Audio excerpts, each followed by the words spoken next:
जावेद जाफरी ने एक बहुत सही बात बोली है कि आजकल जिसे देखो हर कोई मुंह उठाकर इन्फ्लुएंसर बन रहा है। मतलब ये इन्फ्लुएंसर ना, वो सर ना पैर, कोई भी लुक खा के इन्फ्लुएंसर बन रहा है। और उन्हीं इन्फ्लुएंसर में से एक नाम आता है रजत दलाल का। रजत ने वेट लिफ्टिंग में तो महारत हासिल कर ली, लेकिन उसे वो पहचान नहीं मिली जो कि उसे कंट्रोवर्सी करके फेम मिला है। तो रजत, कमाल की बात ये है कि जब आपने देश के लिए इतने मेडल जीते हैं जी सर, तब कोई नहीं जानता था, लेकिन जैसे आपकी कंट्रोवर्सी स्टार्ट हुई है आपका नाम होना शुरू हो गया। अब कंट्रोवर्सीज कैसी हो सकती है? 18 साल के बच्चे के मुंह पर गोबर लगाना हो, या मैकडी को अपने बाप की दुकान समझना हो, या फिर गाड़ी को रोड पर इस तरीके से चलाना जैसे कि वो रोड उसे दहेज में मिली हो। और सिर्फ यही नहीं, और भी कंट्रोवर्सीज हैं, उसके बारे में आगे बात करेंगे। और एक फैक्ट की बात बताता हूँ मैं तुम्हें, हमारी इंडियन ऑडियंस जितना पुनीत सुपरस्टार, थारा भाई जोगिंदर, टॉली चाय वाला या फिर बड़ा पाव गर्ल, इनको जितना जानते हैं उतना वो उन्हें नहीं जानते जिन्होंने इंडिया को रिप्रेजेंट किया है। और एट द एंड पब्लिक को वही देखने में मजा आता है जो बहुत कंट्रोवर्सीज करता है, जैसे कि रजत दलाल, एल्विश यादव। एल्विश यादव ने किसी को फालतू में परेशान नहीं किया है जैसे कि रजत दलाल करता है। अब रजत दलाल को बिग बॉस में इसलिए नहीं लिया कि उसे वेट लिफ्टिंग में पुरस्कार मिला है, बल्कि उसको इसलिए लिया क्योंकि वो बिल्कुल जू मटेरियल है, जिस चक्कर में जनता उसे देखने जरूर आएगी। और वो कंट्रोवर्सीज कौन सी हैं? रजत दलाल एक बार मैकडी में जाके वीडियो रिकॉर्ड कर रहा था, जो कि गलत नहीं है, लेकिन प्रॉब्लम जब आई जब वहाँ के एम्प्लॉयज उसको वीडियो रिकॉर्ड करने से मना कर रहे थे, क्योंकि उनकी पॉलिसीज में नहीं होगा कि कोई उनकी वीडियो शूट करे उनके यहाँ पर आके। उसने वीडियो रिकॉर्डिंग बंद करने की जगह उल्टा उन एम्प्लॉयज को अब्यूज करने लगा कि मैं तो वीडियो बनाऊंगा।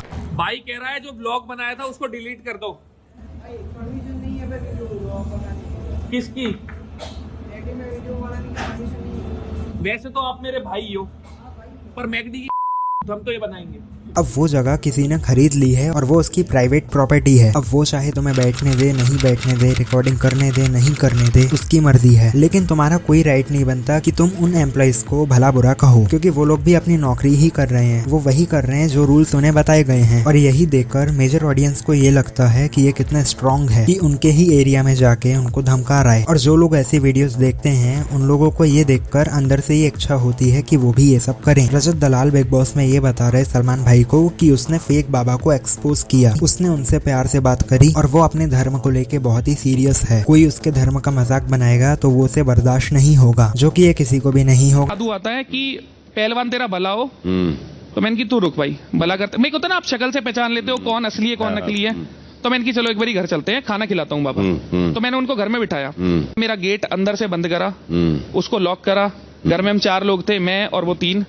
हथौड़ा मेरे हाथ में था। मैंने की प्यार से एक बारी हनुमान चालीसा सुना दो। अब जो लोग रजत दलाल को पहली बार देख रहे हैं टीवी पर, उन लोगों के लिए वो किसी रोल मॉडल से कम नहीं है। लेकिन जो लोग उसे पहले से जानते हैं वही जानते हैं कि ये कैसा इंसान है। मैं बताता हूँ तुम्हें कि एक्चुअल में हुआ क्या था उन बाबा के साथ। रजत दलाल के घर में कुछ बाबा आ जाते हैं जो कि सभी के घर में आते हैं जनरली, लेकिन या तो हम उन्हें पैसे दे देते हैं या फिर उन्हें मना कर देते हैं। लेकिन रजत भाई ने उनको पैसा देना तो बहुत दूर की बात है, वो उन बाबा को मारता है, उनको गंदी गाली देता है, उनसे उठक बैठक लगवाता है, उनसे उनके कपड़े उतरवाता है। इससे ये पता चलता है कि उसके संस्कार उसकी बॉडी से भी छोटे हैं। अब काफी लोगों को ये लगेगा कि उसने सही किया, क्योंकि उसने ऐसे बाबा को एक्सपोज किया जो कि धर्म के नाम पर ठग रहे हैं। अब उसने ये सही किया या फिर नहीं वो तो मुझे कमेंट में बताओ, लेकिन उसने उन बाबा को जैसे मारा, अब्यूज किया, वो गलत है। अब रजत दलाल की यही वीडियो देखने के बाद कितने लोग उससे प्रभावित हुए होंगे और कितने लोगों को गुस्सा आया होगा कि अगर कल को उन्हें किसी को एक्सपोज करना है या किसी ने उनके साथ कुछ गलत किया तो उन्हें बिना बताए मारो। As simple as that. अगर सभी लोग ऐसा करेंगे तो फिर तो ये पुलिस वालों की नौकरी खा जाएंगे। रजत दलाल जिस जिम में जाता था उसी जिम में एक लड़का भी जाता था। तो ध्यान लोधा जो कि 18 साल का लड़का है, उसने इंस्टा पर एक पोस्ट शेयर किया जिसमें कि उसने इनडायरेक्टली रजत दलाल को ये बोला, रोज सुबह अपना मुंह जिम में दिखाकर मेरा दिन खराब करता हुआ माइटी राजू। अब ये पोस्ट उसकी वायरल हो गई और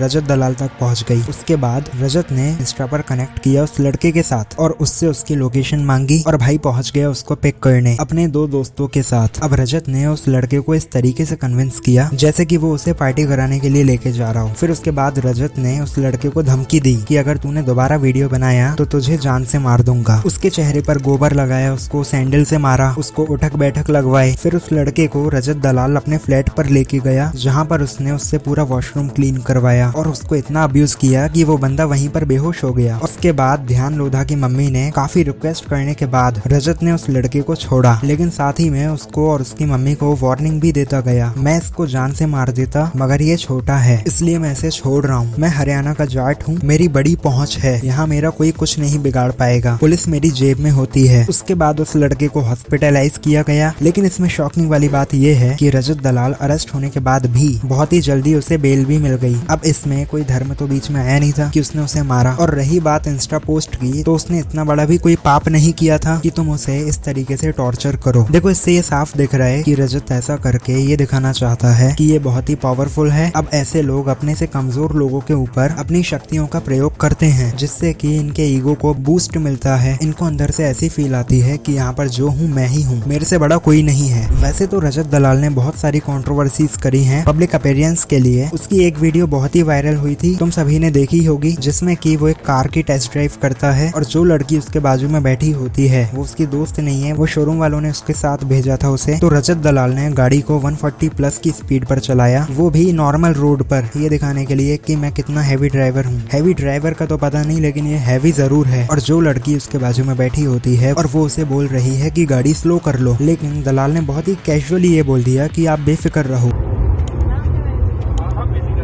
तो उसने उस कार से एक टू व्हीलर वाले को ठोक दिया। वेल उसने ये जानबूझ के नहीं किया था, पर गलती से भी नहीं हुआ था। लेकिन जनरली अगर किसी से भी एक्सीडेंट हो जाता है तो वो एक बार रुककर जरूर देखता है कि कहीं उसे लगी तो नहीं। लेकिन इस बंदे का रुकना तो बहुत दूर की बात है, इसे रिग्रेट तक नहीं हो रहा कि इसने एक एक्सीडेंट भी कर दिया है। जब वो लड़की इसे बोलती है कि वो गिर गया है सर, तो दलाल ये बोलता है कि कोई बात नहीं, रोज का काम है ये तो।